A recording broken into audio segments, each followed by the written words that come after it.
Hello all. In this session, we will be discussing mergers. Obviously, when I talk about mergers, our valuation sessions hold a lot of importance in case of mergers and acquisitions. Now, obviously, तुम्ही लोक जेव्हा हे session पाहत असाल तेव्हा तुम्हाला साधारणपणे merger ॲक्विजिशनची माहिती असेल. आपल्याला माहिती असलेली मर्जर ॲक्विजिशन कुठली आहे सामान्य माणसाला? तर वोडाफोन आणि आयडिया एकत्र झाले हे कोणीही सांगेल, किंवा एअर इंडिया आणि टाटा एकत्र झाले, एअर इंडिया टाटांकडे गेली, किंवा आपला एक जागतिक माणूस आहे आर्सेलर मित्तल, लक्ष्मी मित्तलांनी केला. मी त्यांच्याकडे काही वर्ष I was working in London. तर ही आपल्याला सामान्यतः माहिती असलेली ॲक्विजिशन्स आहेत. पण जेव्हा आपण हे मर्जर्सचं वर्ड पाहायला लागतो हे खूप मोठं आहे. When we look into the mergers and acquisition, this world is too big, and there are specialized consultants on this. And the stories which I told you are latest ones, or in last 4-5 years, and that too mostly, known to the consumer market, a common consumer. Whereas there are many business-to-business acquisitions happening, where we don't come to know what are those. So, how do you know how many mergers acquisitions are happening? Nowadays you are good at Google and ChatGPT. But how do you do the valuation for mergers and acquisition? That by itself is a game. And that game can lead to game changer. For that, I would first say, let me have a look at what is merger and what is acquisition. Then we can talk about many other terms. Amalgamation, absorption, takeover, hostile takeover, reverse merger, reverse acquisition, and whatnot. Primarily, but I would say, if you talk in managerial terminology, then we are talking about mergers and acquisitions. What is the difference in mergers and acquisitions? Mergers are something if A acquires B, the new company AB comes up.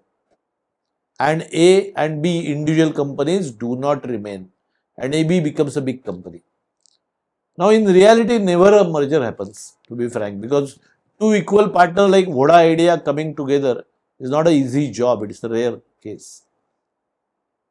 But then we are keeping on seeing various, like LinkedIn taken over by somebody, Google taken over by somebody, Flipkart taken over by somebody.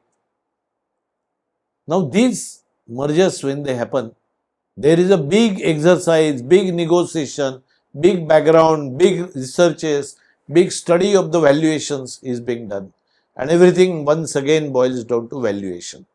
And again, as I say, valuation is not a figure, valuation is a process, valuation is an exercise of finding the real values. Okay, जसं महात्मा गांधींनी पुस्तक लिहिलं होतं की सत्याच्या शोधात आहे मी, तसंच व्हॅल्युअर म्हणतो की मी व्हॅल्युएशनच्या शोधात आहे. कुठली ती फिगर मॅजिकल असेल which will click. Now what happens? One day Picasso's paintings and M.F. Husain's paintings were duplicated and getting sold. Why? Because the painting also has a value. But that part we will discuss when we discuss intangible values. Right now we are discussing the merger valuations. How do the merger valuation take place? There is a concept called explicit period. There is a concept called perpetuity. Okay. And then based on that, DCF gets calculated many times. When that is calculated and the perpetuity is achieved, people result that into seeing that this value can perhaps be the best fit. Obviously, there are negotiating abilities. Some of the small acquirees, they end up into being sell at a lower price. To my knowledge, why the people want to sell their business? One, they may be in funds trouble. Sometimes they come in the funds trouble because due to competition, suddenly their customers are lost. There is a possibility that the business goes out of India. There is a possibility of some kind of a business model outdone. gone, obsolete. For example, Sony was manufacturing cameras. Now today, nobody of us has a camera, we use mobile. I remember one time we used to use carbon papers in our school, and Kores was the only company, Kores. The current generation may not know that there was something like carbon papers because they don't need it at all. So, does Kores carry any value? Perhaps yes, because Kores had customer relationship with every company of the country. Every company of the country was their customer because there was nobody else. So if I go with the Kores marketing manager, I'll get an entry to any purchaser and I can sell him my product. This is called customer relation. Now in mergers and acquisitions, people not only look at the tangible assets, but also intangible assets at the fair value. Then future earning capacity. Now in this connection, if I take three approaches along with their economic principle, that will make sense. What is the cost model? Cost model, the economic principle is substitution. If you want to substitute something, what you will use? The income model is benefit anticipation. What do you expect in future?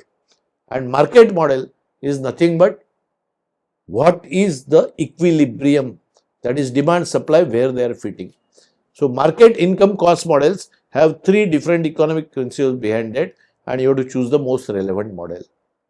Now, having said that we have market, income, cost, and they are to be used for valuation approaches, and choose the most relevant or right approach, the question comes up that if the company is not listed, how do I get the market model?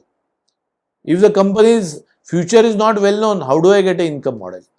If the company's assets are outdated, how do I value them? So these are going to be the challenges in carrying out the valuation.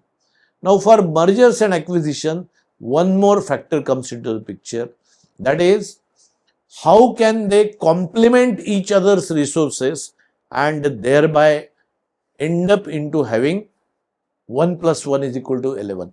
Synergy benefits, cost of control, cost benefits of coming together. These are something which are very well highlighted and negotiated in the mergers and acquisitions. Having said that, the challenge remains that how many mergers and acquisitions are happening and how many of them are failing. Perhaps 70% mergers fail. That is what the statistics says. Then why people are still going for mergers acquisition? Many reasons. As I said some time back, somebody doesn't have a succession plan, so he decided to sell off his company. Somebody came into the funds crunch, so he sold the company.